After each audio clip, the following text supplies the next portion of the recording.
Ambulance 911, thought I was dying, wife called, like really, really crappy situation. I started at the bottom as a creator nobody knew. And I worked all the way until I'm here. I wouldn't consider myself to be at the top, but I'm certainly getting traction. And I assume that if I continue down this path, that I will continue to get more.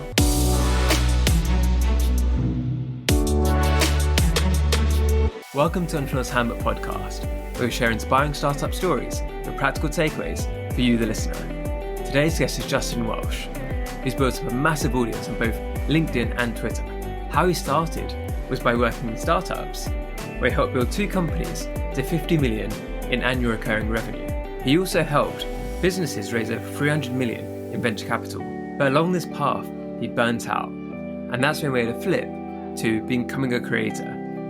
He's now making millions per year with a high profit margin, and his goal is to build a portfolio of one-person businesses to 5 million in revenue. Let's go on to the show.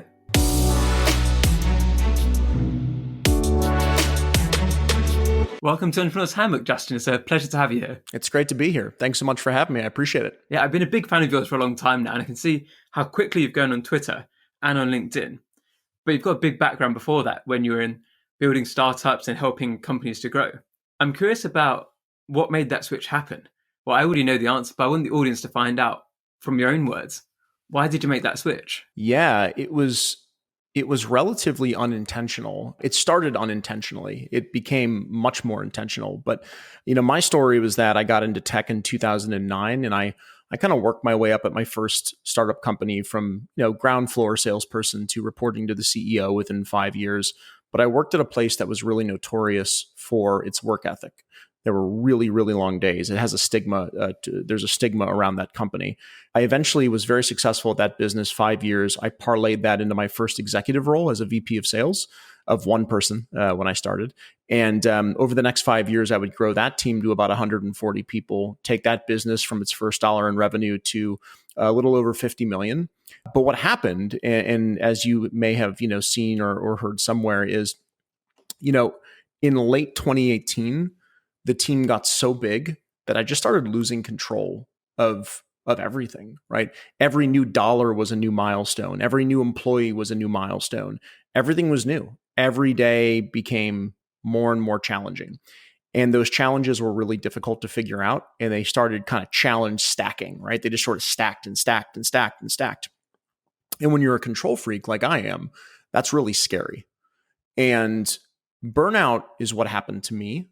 And I often will tell people burnout isn't overwork. Like, I can work all day. Like, that's not what causes burnout. What causes burnout is lack of control. And that's what I lacked in late 2018. And it all sort of culminated, to answer your question, in a pretty massive panic attack in December of 2018. Ambulance 911, thought I was dying, wife called, like really, really crappy situation. And the next day I was like, hey, something's got to change here, right? I was like drinking too much, eating too much, not exercising, not sleeping. I just burned out. And so I went to my co-CEOs, Luke and Travis, and said, hey, I need to step down. They asked if I could stay on for 6 or 7 more months. It ended up being 8. And that day I started working on myself, right? Lost a lot of weight, ate healthier, worked out, and eventually stepped down. And as I went to step down, I recognized I needed something to fall back on. And so I started creating content on social media, hoping that some companies might pay attention to me and hire me as a consultant. And that was the start of sort of being an entrepreneur. It has gone so many different directions since then. What I'm doing today, I never would have guessed 3 years ago when I started. Yeah, and when you had that panic attack and you decided to make the change, how was it those 8 months you were still at your company for? Because you've got this kind of paradox here of you want to leave, you need to leave for your own health, but at the same time you're trying to help out your co-CEOs, you're trying to make sure that the business can run without you. How was that period? Was it difficult, or did you feel quite free that you knew the end was coming? Both. I felt freer, right? I didn't feel free, but I certainly felt freer. But for those folks who know me personally, it's not like me, and it will never be like me to say, hey, I know I'm leaving, so I can throw caution to the wind and stop doing things. There was still a lot of responsibility on the plate. And what I did was just make a commitment to try and figure out how do I make this last 6 to 8 months at this job as good as possible for both the company and for myself? And so for myself, what I did was I took care of myself. I stopped drinking alcohol. I made better food choices. I started walking 10 miles a day. It's now 6. That was unsustainable. But I lost about 50 pounds. That was all really helpful. From a work perspective, I started using a framework, eliminate, automate, delegate. Started eliminating things which were not important. It's really, really tough for me because I like to be in everything. I started to try and automate some things using, my RevOps person at work. And then I started delegating more effectively.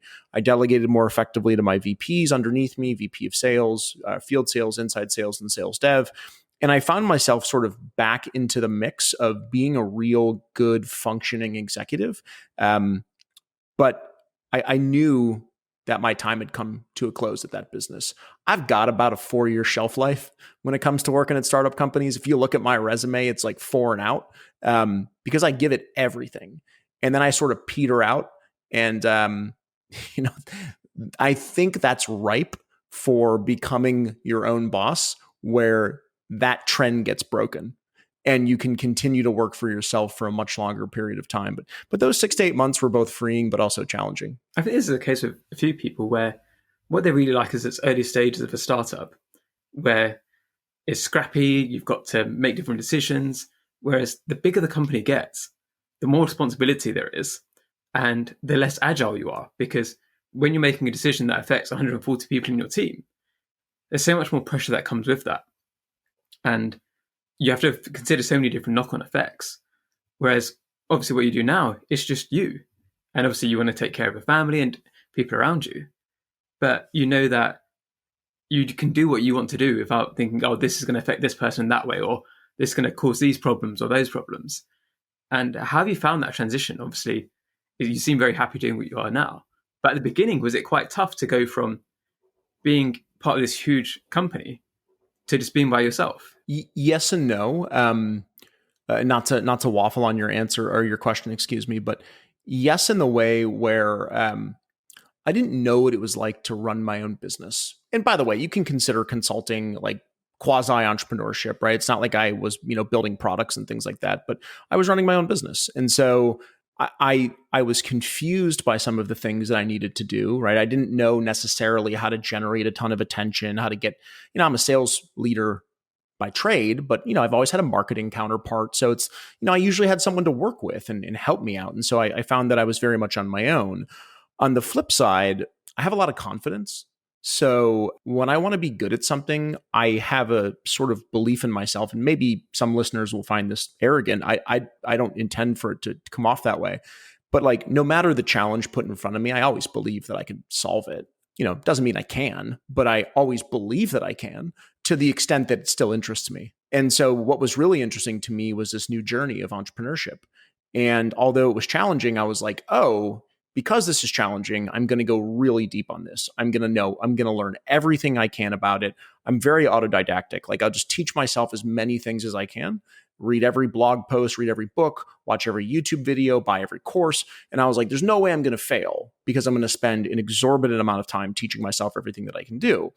And what that interestingly did was not only built my confidence even higher, but pretty soon I learned all that stuff. And as soon as I learned how to market, how to use social media effectively, how to convert people into customers, even at an even higher conversion, how to raise my rates, how to do all these things, like pretty soon I surpassed my earnings at my last job, albeit I was still working a lot. So that's, another thing to wrestle with. How much do you work at the moment? Is it the hours significantly down, or are you still pumping yourself? Yeah, it's a lot of work. I would say I probably work between 50 and 70 hours a week. That's on stuff I like, though. Like, I don't really think of it as like a tremendous, there's nothing on my plate that is energy draining. Right? Like I looked at all the things I had to do and I made a column, like what gives me energy, what takes energy away.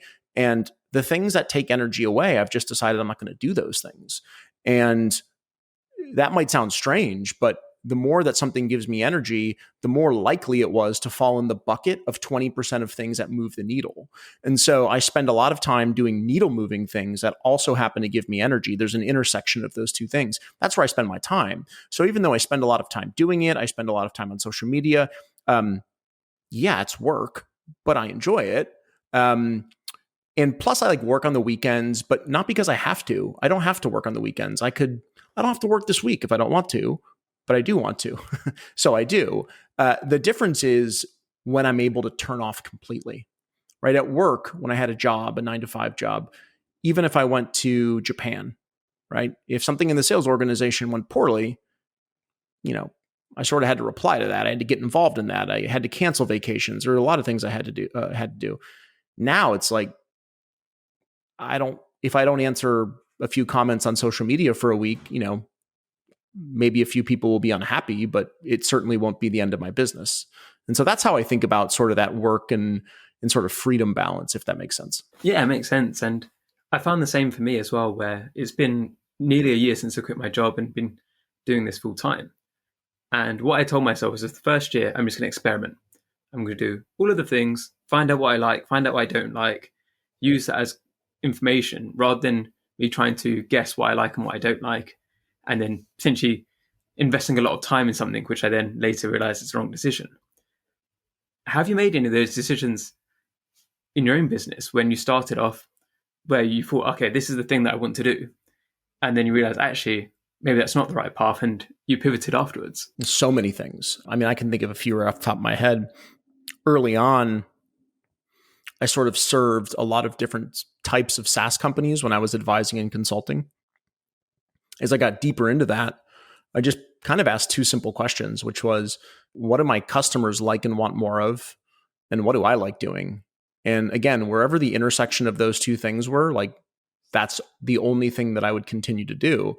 And so interestingly enough, early on, my customers told me they didn't really want deliverables or playbooks. They just wanted time. They wanted Q&A. They wanted to just pick my brain. And I was like, oh, that sounds great, because I don't like creating playbooks and pitch decks. That's why I left, the corporate world.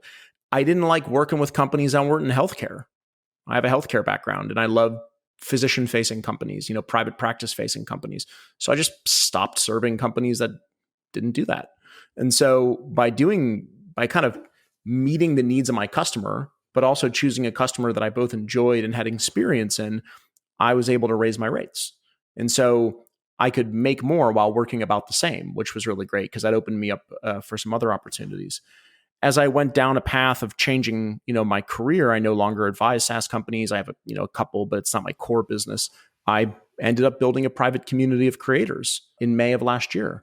That'll come to a close in July. Not because I don't like it. I think it's great. It's just way more work and way more taxing than I had envisioned. So I shut it down. And I think part of being an entrepreneur is not just doing things you like, it's avoiding things that you don't.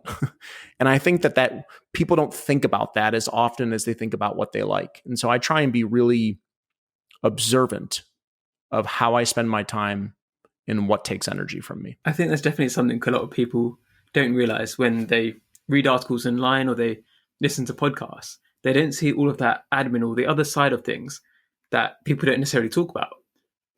And especially for me at the beginning, there was so much of that work to do. And even now, in talking to clients, you've got all the emails you've got to reply to do all of that process. So we always look at the top figure as like, okay, it's this much per hour. But then if you're having to go back and forth and discuss rates, or it all adds up. And I like we said that, because a lot of people don't think about that. They think about what they like to do, but they don't think about all the baggage that comes with that sometimes. And how have you dealt with some of that baggage? So you've eliminated some of it, but do you outsource some of the tasks, or how do you go about choosing what you do and what other people do for you? So I eliminated anything that I just didn't like doing. Those all went away. Then I took a look at what was left. And there's a lot of things left. Like, I don't think people truly, like you said, understand sort of the behind the curtain administrative stuff. So the first thing that I did was try to automate as many things as possible using software like Kajabi and Zapier and, as many things that I could, because I trust automation. Generally, it works pretty well. And then there were some things left over that I didn't necessarily think was the best spend of my time. So I decided to delegate those. I have no employees. I have a virtual assistant that I use. And my wife is extraordinarily supportive. So she certainly helps with a lot of things. So I delegate some of those things. What's left is like the creative work, right? I write all of my own content. I write all of my own newsletters. All those comments you see every morning back to 100 people, it's all me. That's what I spend my time doing is, trying to be the creative and then building courses, right? All of that stuff as well. But anytime that I hear myself or catch myself saying, I wish I didn't have to do it anymore, my first thought is eliminate, automate, delegate. And if I can't automate it and I can't delegate it and I don't like doing it, it's got to go. And so those are some of the tough decisions you have to make, but it gives you more time to pursue things that give you energy. What's interesting there, you talk about you like doing the creative stuff, but obviously your background is in like SaaS, and then originally you were doing SaaS consulting. And for me, it's similar in a way because my background is technology consulting, and I don't really do anything related to that at all. Did you find that identity shift hard from being like, I am the guy that builds startups to now I'm a creative person? Was that a strange shift for you? Yeah, for sure. It was like a phased approach where I was making a lot of money and building a good business, doing SaaS advising and consulting. And then like all of a sudden, I became relatively popular on social media. And I had this like dual identity of writer on social media, writing interesting things, or at least I thought they were interesting, and some people did too. And consultant for SaaS companies. Like those two things don't sort of mix. But there was a huge fear to say like, I'm no longer in SaaS because what if this doesn't work, right? So like I kind of went out and found new and unique channels to grow my SaaS consulting and advising business and started to double and triple down on this sort of creator space. So I'm a coach for an accelerator program up in Canada called SaaS Academy. I get a lot of my customers from there. I'm really entrenched or plugged into important people in the SaaS space like venture capital firms, Jason Lemkin over at SaaStr.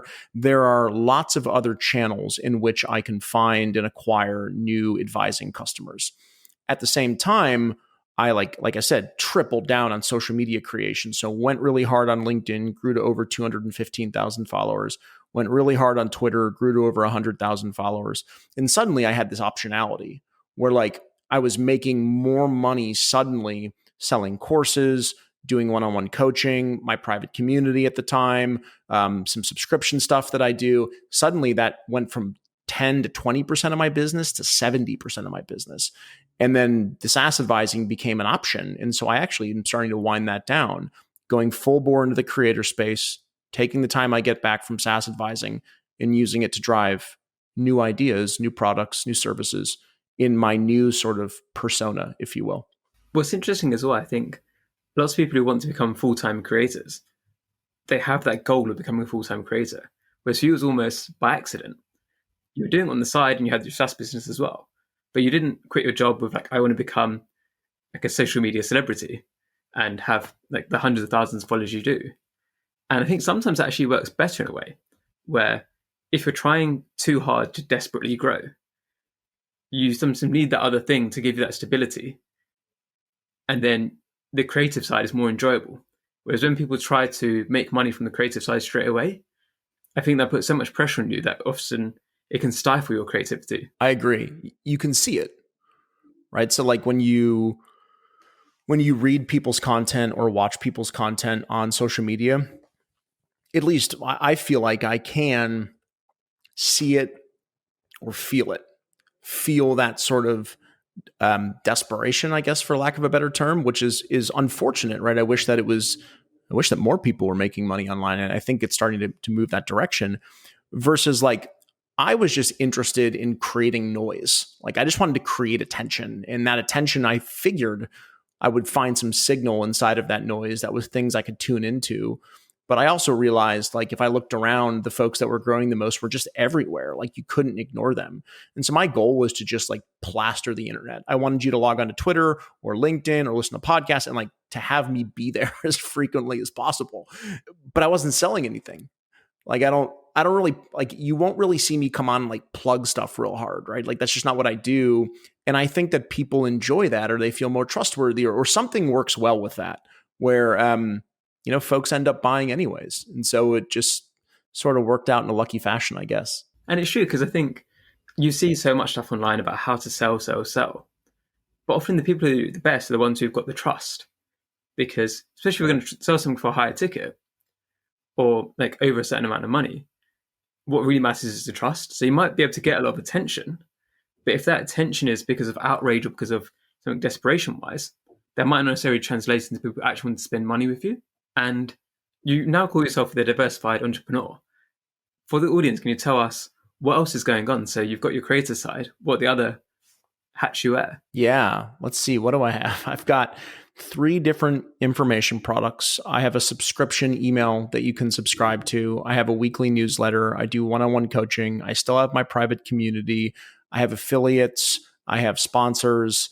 I still do a little bit of advising and consulting. So I have 5 or 6 different revenue streams, and there are more to come. Like, it's not a money grab, by the way. I think when people hear like, oh, you want to build more revenue streams, they assume or attach this idea that that is to increase revenue or increase income. And sure, sometimes it works that way, but the goal isn't necessarily to increase, it is to continue to diversify. Because tomorrow, LinkedIn could tell me that I'm banned. Twitter could change their algorithm. My newsletter could stop being interesting to people. There's a million things that could happen. My goal is to guard against really de-risk those things happening. And so I do that by continuing to stand up things that I think offer good value at a fair price and are efficient for me. So to give you an example, my newest product is the monthly templates. They are templates you can use to create high quality social media content at scale. They're $9 a month. And people might think that seems really cheap. But in 45 days, I've got 1,000 subscribers. It's a 9K MRR business. And no matter how many subscribers I get, it's just 1 email per month. And so it scales incredibly well. And so finding more things like that to build is how you sort of diversify and de-risk, your situation as an entrepreneur. Is there anything that you would have done differently if, from where you are today, from where you started, would you have created products earlier, or do you think you did it at the right time? Or what other things might you have done differently? It's a really unpopular answer, but I'll say it anyways because it's the truth. No. I like the way things have gone, not because it's like everything went well. There were plenty of things that failed. You don't see them, by the way. Like, people are like, man, it seems like you're hitting some home runs here. It's like, you don't see all the things that failed because I shut them down, took them off the internet so you can't find them. But no, I don't, because there were so many failures that were such good lessons. There were so many technology failures. There were so many product failures. There's so many, I had a YouTube show that was really, really not what I like. Thinking back, I cringe on it. But that's the point, right? The point is that if you don't look back 3 years and cringe on what you were doing before, then you probably haven't progressed all that much. So it's not to say that I haven't made mistakes. I have. I'm just glad for the journey. I'm appreciative of the fact that the journey went the way that it has so far. I assume that I will continue to both be successful, but also make mistakes. And so it's hard for me to wish away parts of the journey. If I had to answer it in maybe a cliche fashion, I might say I wish I would have started earlier. What you said there as well about the mistakes, and nobody knowing about them. And it's true, because let's say you write an article or you start blogging, whatever you're going to do. If it fails, then by definition, nobody's read it. If you start a YouTube channel and it doesn't get any views, then nobody knows you failed because it didn't get any views. So it's that cycle of you can't really fail, because if everybody knows what you've done, you must have done pretty well to get those people's attention in the first place. And maybe they didn't like it, maybe it wasn't that good, but then at least you've got feedback and you can use that to improve and make better content in the future. Totally. The only real failure is not doing anything, right? Like, taking shots on goal is not a failure, because you either win or you get feedback. And that's how I think about things. Like, you probably find it on YouTube, but I recorded a couple episodes, something I called it the SaaS whiteboard, where I broke down things on nobody cared. No one thought it was interesting. And so it's like, I'm not embarrassed. It's just like, okay, that didn't work. No one really cares about this. So why keep doing it? Right. And plus, I didn't like it that much. So, like, there are plenty of failures per se in the traditional sense of the word, but the really only definition of failure that I think about is just like not trying something that I want to try. And so I try a lot of things, What are some of the things you haven't tried yet that you want to try in the future? I'd like to do cohort-based coaching. I'd like to, for my next course, rather than make it standalone, I might like to accompany that with a really good cohort-based coaching program. So I'm in the talks to try and do some of that stuff. I'd like to throw an event with other popular creators. Now that COVID's not over, so I don't, I recognize that COVID still is going on. But now that things are at least open, right, and people are traveling more frequently, I'd like to throw an event. I'd like to get people face to face to talk and meet each other and have cocktails and shake each other's hands and hang out and be with one another. That's something that's really interesting to me. I want to figure out how to take what I didn't love about the effort of a synchronous community and try and figure out a way where I can build a community where it's not as much work, but it's still really, really beneficial for the people who are involved with it. That's something I've just been kicking around. And then I think ultimately the biggest one is I'd like to figure out how to start investing in people rather than companies. I angel invest in companies, but like, how do you start investing in people? What does that model look like? Like when you see someone with talent who doesn't have the capital to go out and build what I'm building or what other folks are building, how do you invest in that person in the right way and the right model to make it a mutually beneficial program? So those are just ideas that I'm kicking around. Whether they come to fruition is, remains to be seen, but that's what I'm thinking about. I think you've got a couple interesting points there. I think I'll come to the COVID side of things first, because obviously during the pandemic, people couldn't work together. And part of the reason I quit my job when I did was because I didn't want to go back to the office. Because I think if I went back to the office, I actually like working around people. So that would have made it harder for me to leave. Whereas if I was already isolated, then it didn't feel as hard. And what I've done myself now is I've now got a membership to like a co-working space, and I go there almost every day, because a lot of people have this idea that working by yourself is like they glorify it in a way. Whereas for me, I found it very isolating and lonely. And I'm trying to get more like in-person contact. That's what I want more of. And you mentioned there about hosting the event to do that kind of thing. Have you found that hard, where you're working at home most days and you don't get to see as many people? For sure. I love hybrid work. And when I talk about hybrid work, what I mean is I don't like being told that I have to be certain places in certain percentages. So for example, if you told me I had to come to the office for 3 days a week and could work from home 2 days a week, I don't love that. I like the flexibility, because I think that's sort of how humans are designed. There are days that we don't want to be around people. There are days that we do want to be around people. And I think that we should take advantage of those things.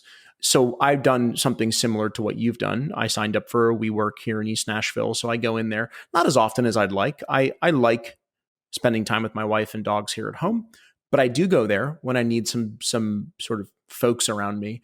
And then one thing that I think I'm pretty good at, that I've really been focusing more effort on, is just really connecting with other interesting, motivated, entrepreneurial people here locally in Nashville. And I didn't crack that code for the first 18 months that I lived here, but just sort of in the last 6 months, I've started to figure out, who the venture capitalists are, some really interesting athletes turned VCs, some really cool YouTubers. I have met probably 8 to 10 really, really interesting people just in the last few months. And my goal is to sort of double down on that next, where I'm creating interesting and unique conversations 2 to 3 times a week, whether it's here in Nashville or a conversation like this. That's important to me and is also super beneficial. The more I know interesting and creative people, the more your network expands and your ability to uncover unique and interesting opportunities keeps going. Yeah. So one thing I've done as well, so if you've heard of Indie Hackers, they've got a London branch. So I went to one of their events yesterday and met a huge number of people there who are all building their own businesses or doing their own thing. And that was just really interesting to see all of them. and what they're doing. And then they're a similar kind of space to me. And I always make sure as well that I've done this thing where I make it really important that I don't ditch my old friends from before I started running my own business, because they're the ones who probably make me laugh the most. They're the ones who make me know me the best. But you kind of need that balance of people who understand what you're going through now, but they're also the people that understand who you were in the past. Yeah, and it's also really refreshing. So I'm from a small town in Ohio outside of Cleveland, about 30 minutes, called Novelty, about 4,000 people. And when I go home and hang with my friends, and I'm painting with a broad brush here, by the way, some of them do, but some of them don't. Like the idea of like Bitcoin and Web3 and Twitter and like, it's just like super foreign to them. And so instead of like having all this sort of jargony, futuristic, predictive talk, like we talk about like the Browns or like Ohio State football or just like the local people, like it just becomes a much different conversation, and we get removed from our bubble because social media is a bubble. Like you get entrenched with this group of people, and suddenly you feel like the whole world is talking about what you're talking about when it's 100% untrue. And so that's really refreshing. It's too bad I was in London last month. It would have been nice to hook up. I really enjoyed it. Yeah, that'd been great. And what you said there as well, one thing I did recently is like in my Instagram story, because that's a lot of people who know me locally and from like, I think my Instagram is more people that know me in real life compared to my Twitter. And I asked the question like, who knows what Web3 is? And it was like 90% had no idea. But when you go on Twitter and you go into certain circles, you think it's a very common concept that everybody knows what it is. And I like that refreshing thing of like, I need to make sure I explain things in a way that's understandable to the majority of people, because you can get lost in thinking everybody knows the same background that you do. Yeah, it keeps you well-rounded. Yeah. I think it's really important as well online, where you're trying to create an online community. And I think everybody's trying to do it at the moment, right? There's lots of people trying to do it in different ways. And I've been part of a few of them myself. But I find whenever something is asynchronous, it becomes very easy to just eventually stop opening that Slack or that circle or whatever it's based on, because you just get overwhelmed by other things. And I thought as well, it's often the smaller communities, the more close-knit ones, that survive. And obviously what you said with your program, it got so large that then the ties between people aren't as strong. And it's one of those paradoxes is how can you build a large community while it still feels like everybody knows each other and everyone can still interact? So if you crack that one, I think a lot of people want to know the answer to it. I haven't cracked it, but there are certainly things that I've learned. So our community grew from a few people to, I think, over 600 from 60 countries across the world. And it was synchronous. So it was on Slack. So conversation was 24/7, always on, real time. And for someone like me, you may recall, I described myself as a control freak. Like even when I had a block of time that was open, it was hard to just take a breather because it's like the community is always on 24/7. So it's like you have 600 customers that are turned on 24/7. So how do you deal with those folks, right? And it became hard. Like it just became really challenging and stressful. But interestingly enough, I traveled to London recently to do a community event, a local one. And we had like 11 community members come from small parts of London, then from sort of some of the suburbs. And like, that's where it happened. It was like 11 people in a bar, hanging out, drinking beer, exchanging ideas, getting to know each other one-on-one. Like that was incredible. Did the same thing in Madrid, did it in Lisbon, did it in San Fran, did it in New York, LA. Like those were the events. And so when it's in person, it's a lot of fun. When it's smaller, it's a lot of fun. And when you remove the monetization part of it, like charging for the community makes it a job. When it's a free community of people who have similar desires, motivations, and are looking to achieve similar outcomes, I think the stress and pressure becomes less for the creator and a little more fun for the people who are involved. So that's not necessarily like cracking the code, but we hear from everyone on Twitter, communities, future, community driven, all this stuff. Like I've yet to meet a whole lot of people operating a really successful community. And so maybe it is the future, but it's unclear that a lot of people are cracking that code. And so I think it remains to be a growth opportunity for a lot of folks. Like so much of a business now is online, but you mentioned about doing the in-person events and even when you were in London, how important that was.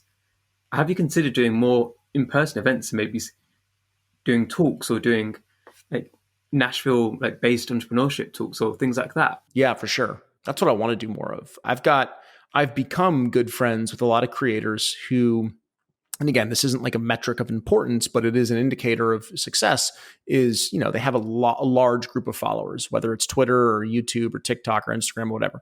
And I would love to just get together with 3 to 5 of those folks, put together an agenda that's really interesting and exciting for up and coming creators, go rent a hotel and just have ourselves a good time. 3 days, intensive, tons of learning, but not as like a money maker, right? Like you have to pay for it. I'm assuming because there's cost to cover, right? But like the intention is not to make a ton of money. The intention is to take those small gatherings, do them at a slightly larger scale, and hope to replicate the feeling, the experience, the outcome. I'm going to probably start small here in Nashville to test the waters, but my hope is like do these in New York and Los Angeles and some of the larger cities and get a lot of folks there, and London. Yeah. It's one of the things I'm considering myself now is I've done webinars, I've done talks online where there's people turning up, but if I can do those in person, it's a completely different situation. And for me, it's a growth aspect. I'd love to do those talks in front of 100 people, to have the confidence to do that and grow in that confidence. And what other, is there any other models which maybe are completely different to what you're doing right now that you kind of dream about? Like maybe I could do that one day. Yes. So this goes back to maybe my transition from SaaS to the creator space. I enjoy trying to start from the bottom and go to the top. So for example, I started in sales in the bottom. I was a door-to-door salesperson back in 2009. First, I failed for 8 years in a row. I was terrible at sales. And I finally was a good salesperson in 2009. And then I worked my way all the way to the top. I became a VP of sales. I actually eventually came back and became a chief revenue officer for Patient Pop, which we didn't talk about, but I had a second stint there. So I kind of reached the top, chief revenue officer, the C-suite for the selling leader, right? And when I reached that, then I quit. And then I started at the bottom as a creator nobody knew, right? And I worked all the way until I'm here. I wouldn't consider myself to be at the top, but I'm certainly getting traction. And I assume that if I continue down this path, that I will continue to get more traction and I will someday reach an imaginary top, right? Or feel topped out about what I'm doing. At that point in time, I'll probably quit that too. And I'll probably go open a brewery or do something like that. Like, I don't know. That's just interesting to me. Like, I like taking on challenges that I don't know anything about and trying to figure them out. Like, I guess that's kind of like what building business is, right? It's like, I would hate to go back and keep doing the same SaaS thing or just keep being the same creator for the rest of my life. Like, that just sounds really, really boring versus like burn it all to the ground and start again from the bottom. Like, that to me is, I think, intrinsically what motivates me. And so that's how I think about it. I think that's one of the most difficult things about being a creator is that if you do a normal career or a traditional career, in 5 years' time, if I work hard, I'll become a manager, I'll become a partner, whatever it is. If I work hard, I don't know where I'm going to be in 5 years' time. I have no idea. I could be. I can't predict a year in advance. I can't predict a month in advance, let alone a year in advance. And as you said, you have so many pivots all the time. And I think to be a creator or to become a full-time creator, you need to enjoy that. It's still stressful. It still gives me anxiety. But you've got to enjoy it to some level of that challenge and knowing that you're not going to get certainty. It's not going to be if you work hard, you're going to go from 100K to, and you're going to keep growing at the same rate. It's all can go all over the place. And like I say, like you've got to enjoy it, but you've also got to accept that's just the way it is. You can't, as much as you want certainty, if you want to be a creator, you're not going to get it. That's right. And so it often feels, and I'm sure there's other creators who would argue that they feel very differently, which is what makes us all unique. But, sometimes it feels purposeless, right? I help other people. That's a cool thing. But like, there isn't like a North Star always when you're a creator. Sometimes you wake up and you're like, I'm creating again today. I'm doing a podcast. I'm writing a LinkedIn post. I'm creating a tweet thread. I'm whatever, right? But then again, sometimes the next day is the same, and that's all jobs. But I have that burnout window of 4 to 5 years, so I assume that in 1 or 2 years, either I'll burn it all to the ground, which I hope not, because I really like what I'm doing, or I'll just pivot into a completely different space and start talking about something different.